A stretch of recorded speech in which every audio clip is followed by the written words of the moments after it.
এই জায়গাটার অবস্থা দেখে আমি নিজে অবাক হয়ে গেছি। এখন আমি আছি বালুরঘাট ব্রিজের সামনে, তো এই জায়গাটার নাম হচ্ছে বালুরঘাট। তো দেখো এই রাস্তা দিয়েই হচ্ছে আলিপুরদুয়ার যায়। তো এই রাস্তাটা আগে ছিল, এই রাস্তাটা দিয়ে আলিপুর যাওয়া যেত, তো এখন সাইকেল পর্যন্ত যাওয়া যাচ্ছে না। তো কাকু বলুন একটু, জায়গাটার নাম কি এটা একটু কাকু বলুন তো। এটা বালুরঘাট। তো এখন কি সবকিছু বন্ধ, যান চলাচল? হ্যাঁ, এখন যান চলাচল বন্ধ। তো এখন যদি কেউ আলিপুরদুয়ার যেতে চায় কোন দিক দিয়ে ঘুরে যেতে হ্যাঁ, লাগবে? পুটিমারি হয়ে।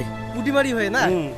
তো দেখো রাস্তার পরিস্থিতি একদম পুরো কিন্তু ভেঙে গেছে। ওইদিকে হচ্ছে জিসিবি দিয়ে কাজ চলছে, আর ওইদিকে হচ্ছে মহাসড়কের হচ্ছে ব্রিজ তৈরি হচ্ছে। তো আমি পাশে গিয়ে তোমাদের দেখাচ্ছি।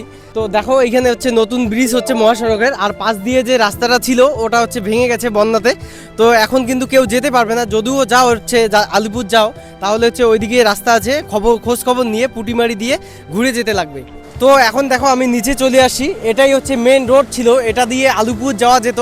তো রাস্তাটা ভেঙে একদম কি হয়ে গেছে দেখো, হচ্ছে ওইখানে জিসিবি দিয়ে কাজ চলতেছে, আর এইদিকেও রাস্তা খুব পরিস্থিতি খারাপ।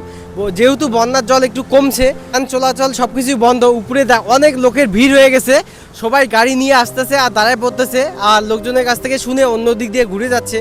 তো এই ভুল করো না, এদিক দিয়ে আসলে যতদিন না ঠিক না হয় এই রোড দিয়ে আসার চেষ্টা করো না, কারণ এখানে হচ্ছে রোড ব্লক হয়ে আছে। তো ভিডিওটা কেমন লাগলো একটু কমেন্টে জানিয়ে দিও। Tata, bye bye.